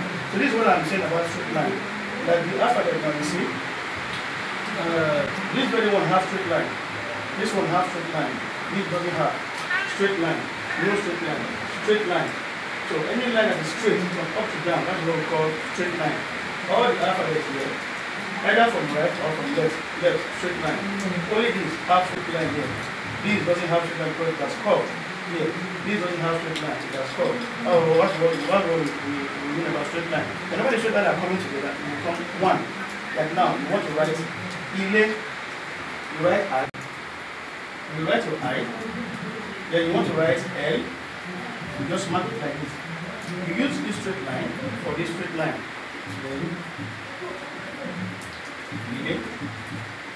that was what we mean about straight line. Now you want to write Oduduwa. You can see this is O, this is G, this is U. When you're going to write the U, you see the U have straight line. This straight line is coming here, so you're not going to draw another straight line. Use this to complete it. Then D again, U, then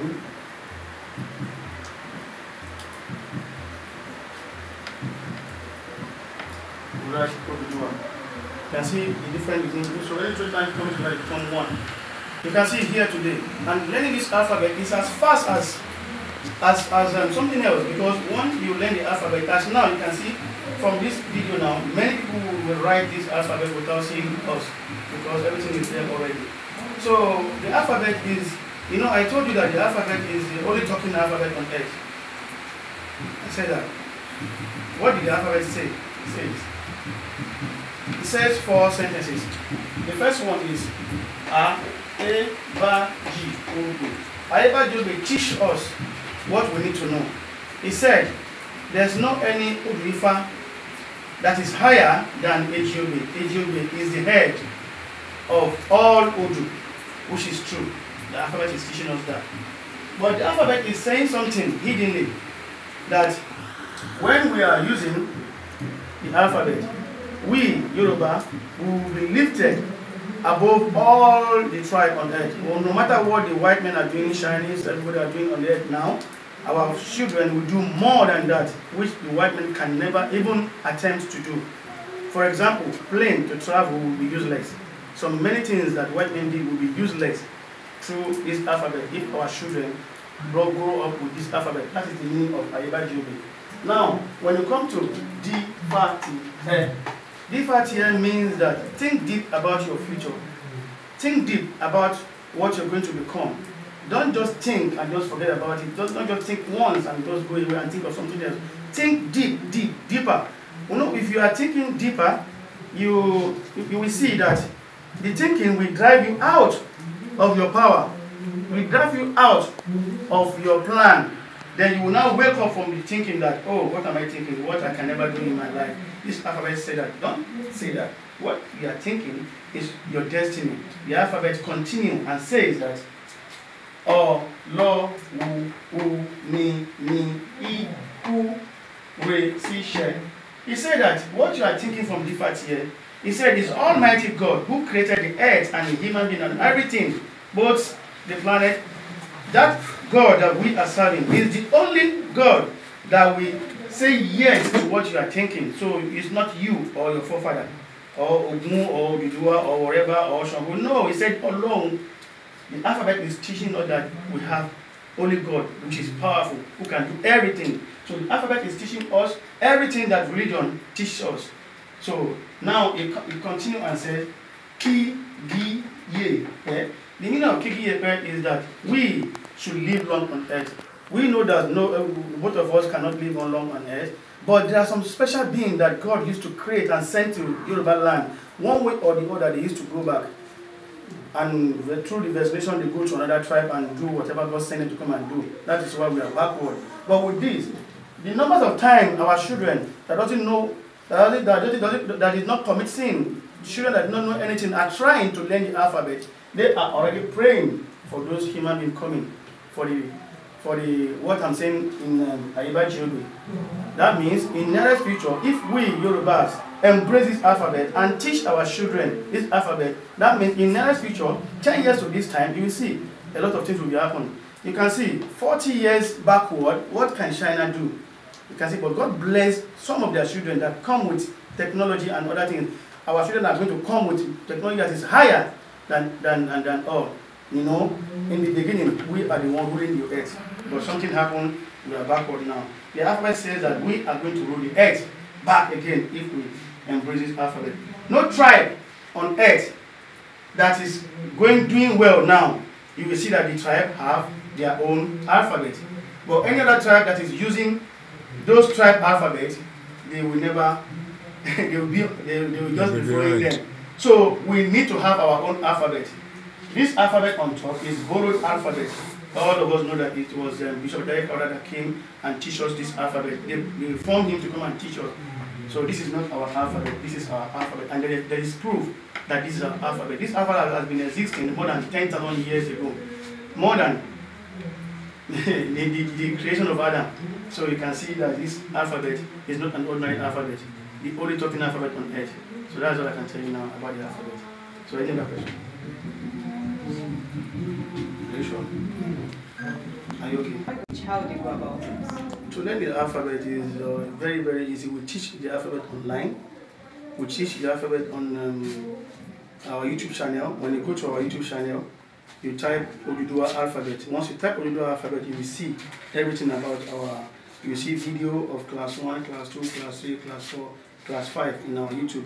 You may see some other video, you go down and search for class 1, class 2, you see it in our video. You learn through our YouTube channel. But the way we give, I said that we issue a certificate for those who learn the alphabet. So once you are okay, you call our phone number that you have learned the alphabet yourself. You call 080-3711-9973, Nigeria number, or you call +229-9791-7561 that you have learned, or you want to learn the alphabet. We put you in the class 1. We have so many teachers all over the world. We have in Nigeria, Brazil, America, everywhere. We have teachers that can teach you where you are or can teach you online. So we give you a teacher if you just want to learn. But if you have learned already through our YouTube, just call us, we'll give you a test, and you'll be among those who collect the certificate from us. So we teach free. Whenever you gather somebody like we did now, I go anywhere, you call us to come and teach your people. We come there and teach free of charge because we have to teach our people the alphabet. Kí gbogbo àwọn gbàgbé pé a sọ nípa exercise book kan tàbí ń kọ́ àwọn èèyàn látàrí láti rí ìwé funfun tí ẹ̀ ń wò yìí. A nímọ̀ ló fà tí a fi ń lo ìwé yìí. Òun náà ni a lò fi kọ́ bàbá wa Prof. Banji Akintoye ní èyí tí ẹ ó rí ní àìpẹ́ yìí.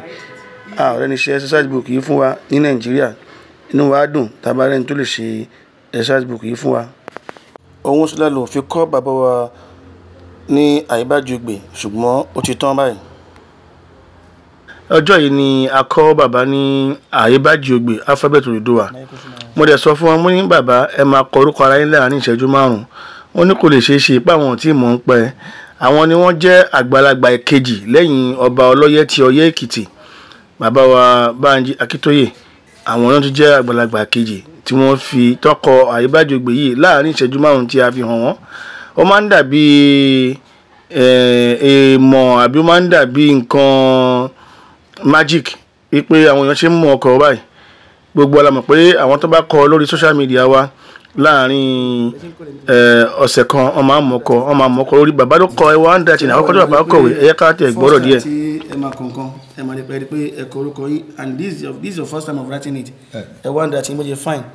Kò sí náà akẹ́kọ̀ọ́ wa tó máa rí ntẹ̀kọ̀ yìí wọ́n mọ̀ ntẹ̀kọ̀ wọ́n kọ̀ mọ̀ a lè ṣe test nísìnyí ká pé kan náà àwọn tí ká pé fídíò kọ̀ọ̀lù kan náà akẹ́kọ̀ọ́ wa kọ́ ka ohun tí ẹ̀kọ́ ẹ̀ máa rí pé wọ́n á rí ka níwà wọn sí nígbà tí ẹ̀kọ́ náà yẹn fi ṣòwò pé ẹ̀kọ́ for the first time under 5 minutes ẹ̀kọ́ orúkọ ara yín àwọn ọmọ wẹ́ẹ̀wẹ́ yẹn ẹ̀mọ́ wọ́n yẹn máa mọ́ lò very speed. Now a sọ pé wọ́n ní first alphabet on earth A, E, B, G, O, B.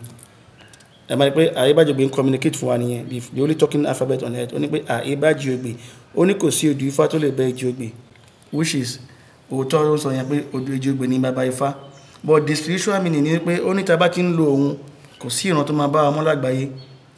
Ohun tó ń tọ́ra jù sọ nìyẹn, tá bá ti ń lo òun ìran kan ní bá ọmọ lágbàáyé. Ìyẹn ni pé àwọn technology tí à ń rí lè ní ìyẹ̀yẹ́ ló máa jẹ́ tó bá ti yá ń tán àwọn ọmọ wa máa ṣe through alphabet yìí. Ó wá ní pé D, Fa, Ti, Ẹ. D, Fa, Ti, Ẹ mí pé ronú jinlẹ̀ nípa ohun tí o fẹ́ dà láyé. Tí o bá rí rò o lè lọ bá àwọn babaláwo kan dífá fún ọ. D, Fa, Ti, Ẹ ni pé think deep about your future. Tí o bá rí rò àbí ohun tó bá ń rò nínú D, Fa, Ti, Ẹ bó tí o máa ń ronú nípa tí o fẹ́ dà láyé, ìrònú yẹn máa ń gbìyàn kọjá ohun tí o lè ṣe. Ìyẹn máa wá tají yẹn máa ní pé kí ni mo ti ń rò jàre táyé kí ló ń rò lòun wá pa. Ó wá ń sọ fún ẹbí ká má ṣe bẹ́ẹ̀. Ó ní pé ọ lọ wu u mi ni i hu re si ṣe. Ó ní Ọlọ́run mi ló máa húre sí ohun tó ń ronú D, Fa, Ti, Ẹ tó máa ṣe, kì í ṣagbára ẹ̀. So keep on thinking about what you are thinking. Ìyẹn ni pé tó bá ń rò wàá rí ṣe. Àwọn ìbò kankan dédé jí kọ́ máa ṣe fóònù kọ́ máa ṣe bá kọ́ máa ṣàwọn náà wọ́n think deep ní Ọlọ́run ló ń fẹ́ àṣẹ sí. Ó wá alphabet wọ́n encourage wa pé Ọlọ́run ló máa húre sí tó máa ṣe. Ìyẹn ni pé alphabet ti ń gbọ́ Ọlọ́run bá ga already. Ó ti ń sin Ọlọ́run bá already. Ohun tó ń sọ fún wa nínú Bible àti Quran alphabet ti sọ fún wa. Ẹ̀rín sì náà ó wá fẹ́ àdúrà parí ó ní pé kígí yè pẹ́ yìí. Àwọn mímọ́ ọba kí ni túmọ̀ kígí yè pẹ́ mi pé kí àwọ̀ ẹ̀dá ká máa pẹ́ láyé. But gbogbo akọ́lá máa pẹ́ láyé, right?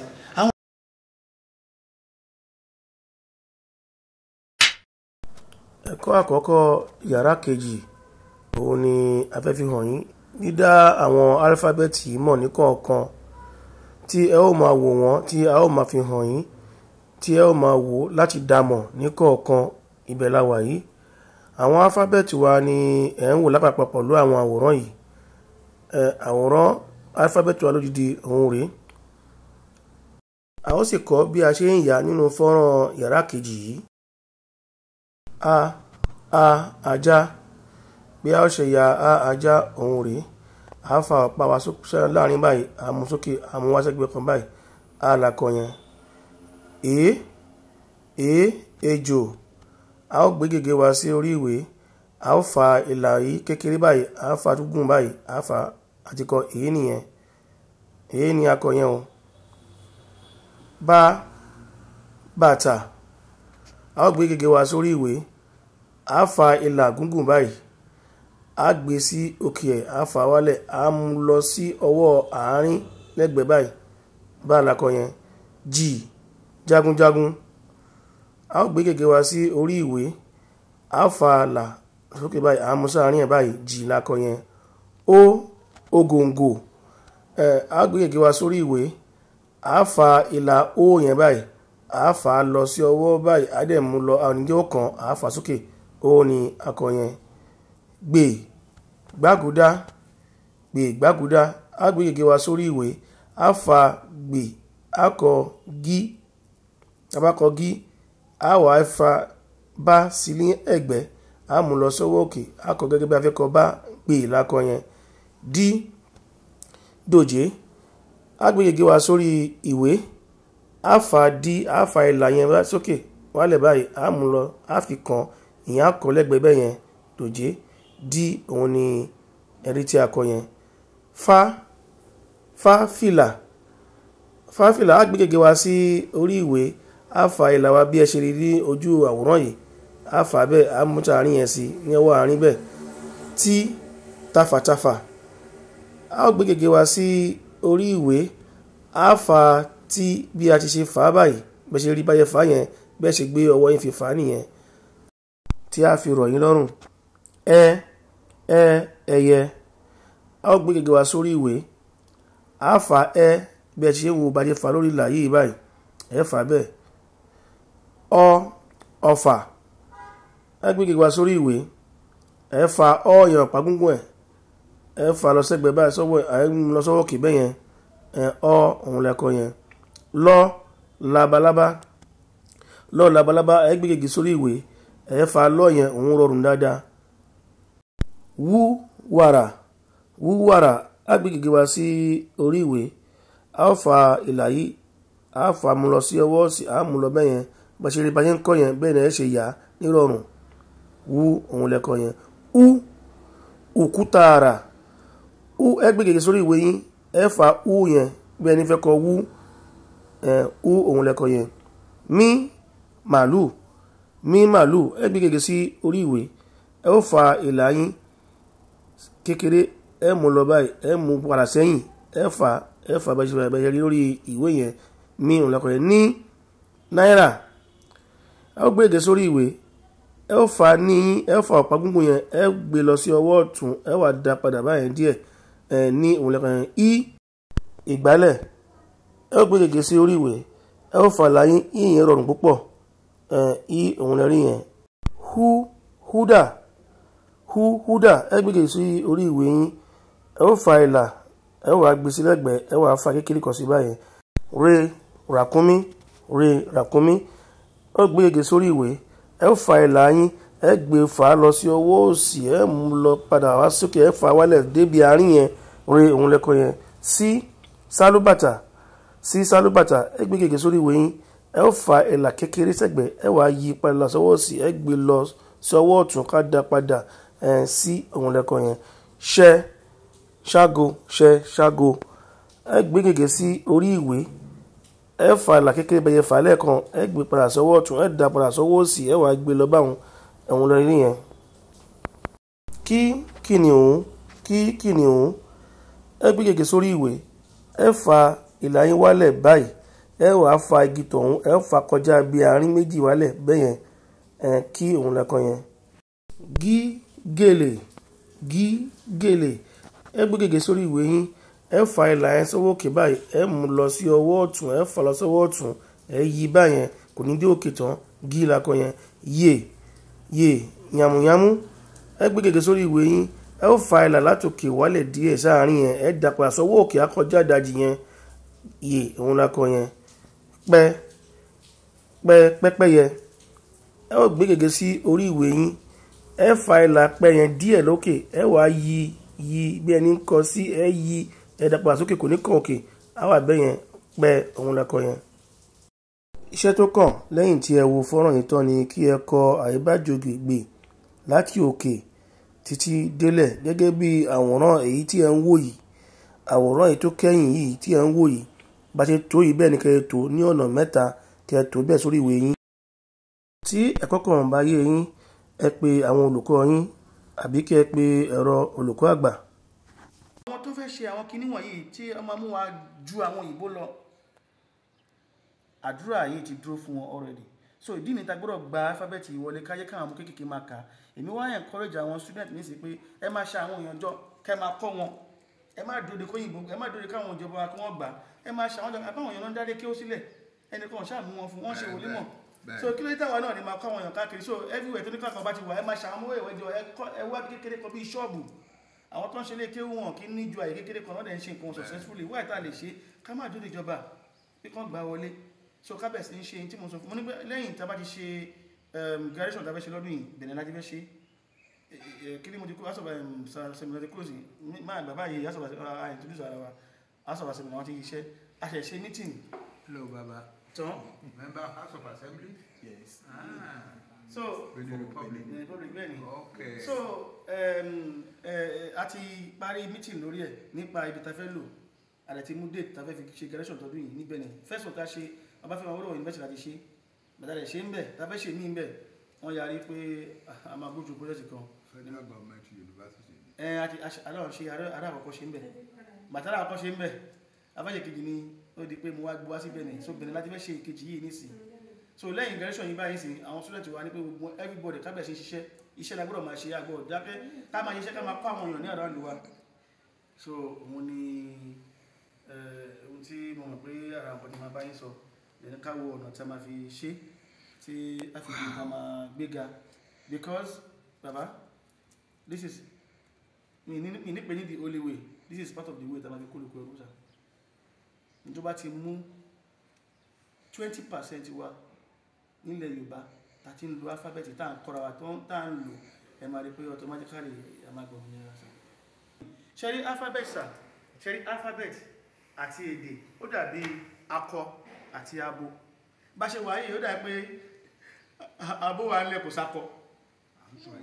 À ń sọ èdè yẹn, ní alphabet láti alphabet so a lè lọ síwájú láéláé impossible. Tí akọ bá pàdé abo kò lè bímọ. Tẹ́ bá wo àwọn ìran tí wọ́n ń lọ síwájú lágbàáyé, àwọn ìran tí wọ́n ní alphabet wọn àti èdè wọn ni àwọn náà lọ síwájú. Àwọn tí wọ́n yá alphabet lò pẹ̀lú wọn, wọ́n wà lẹ́yìn wọn ni ẹ̀yin lọ́mọdé ẹ̀ ń tọ̀yà. Títí ayé bá fi parí bó ṣe máa ní àṣẹ ayé ni. Àṣẹ ilé ayé yìí ni kò ń ṣe kí bóyá kíní májíkì kan àbí kíní kan. Ẹ máa wo àwọn ìran wọn yẹn tó bá ti ní alphabet wọn àti èdè wọn ìwádìí náà lọ́wọ́ nírẹ̀yìn. So akọ àtàbí wọn ti pàdé wọn láti máa bí wọn nìyẹn. Àwa ọ̀rọ̀ mọ́ bí o.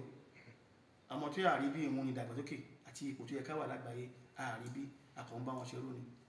So dìgbà tí a bá bẹ̀rẹ̀ sí ń lo alphabet nílẹ̀ Yorùbá ká tó mọ̀ tí a ń lọ because ó di òun kò fún àyà ti promise wa ó ti sọ ó ti fọ òun ó ti sọ òun ó ti sọ̀rọ̀ fún wa the only talking alphabet on earth. Tí àwọn ìjọba bá tẹ̀lé pé àwọn ọ̀tẹ̀ fẹ́ lò kò kún àwọn ó yẹ káwọn Yorùbá wò pé alphabet yìí. No, Nigerian government ò lè gbà. No, àwa Yorùbá ẹ mọ̀ country ara wa la gbọ́dọ̀ institute ẹ̀ nísìn school náà ti máa kọ́. Nísìn aṣáà ní àwọn Yorùbá lólórí a ní àwọn ọba. Aláwọn ọba gbogbo wọn ti dẹrú Nàìjíríà. Ti dẹrú Nàìjíríà àwọn náà máa kó kólókó. Àti gómìnà àtọba àti gbogbo ẹrú Nàìjíríà ní gbogbo wọn. Bẹ́ẹ̀ni. Kò sẹ́nu very important thing mo ń sọ̀rọ̀ fáwọn ọmọ wọn yìí láàárọ̀ ibi. Lọ́rọ̀ kan ṣá bàbá ṣèlérí láti gbé alphabet Oduduwa lárugẹ.